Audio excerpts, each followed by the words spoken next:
Tuesday, 7th of March, oil has been on a correction. I actually need to start by looking at it on the monthly chart so that we can get a decent perspective. It's been on a great run since that crazy move. That does ultimately, on the bigger picture, look like a pullback in a bull trend. So eventually the bull trend could resume. And actually I need to go back to that monthly chart because look, the long lower wicks on these last 3 months do indicate every time the price has been pushed lower through, what would that be, February, January and December, buyers are coming in at the 200-month moving average. So someone down there wants to buy oil at the 200-month moving average. We go to the weekly chart and it looks like a consolidation. It doesn't look like a bottoming pattern to me. But since we broke above the trend line here, which goes back to July of last year, that suddenly does look bullish. A nice big green candle on the breakout right at the end of last week, I think gives us reasons to be bullish.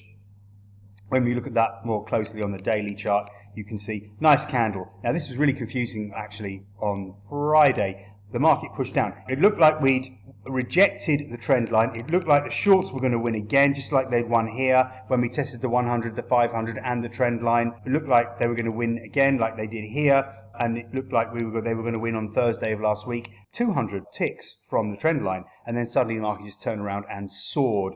So a bit of a bear trap there really. The market bolted through the opening price, which was bang on the trend line, and then soared up. So we jumped about 200 ticks from the open and about 400 ticks from the low. A lot of bears caught short there. We dropped to my buy level yesterday. It was absolutely perfect, and off we've gone. So oil is now treating us quite well, and I think we can stay bullish. Oil, yesterday's hammer, the long lower wick and the little green body, giving me reason to believe that the bulls are gaining control of oil. We're pushing above the 100-day moving average now, which is at just above $80. We're at 80.63, looking to test the upper trend line of that 3-month consolidation pattern, which is at $82. We should start to struggle there a little bit. Whoops. Then we have the 23.6% fib at 82.73 and the 500-day moving average at 83.15. So 82 will be a bit of a struggle, but I think we can get through there.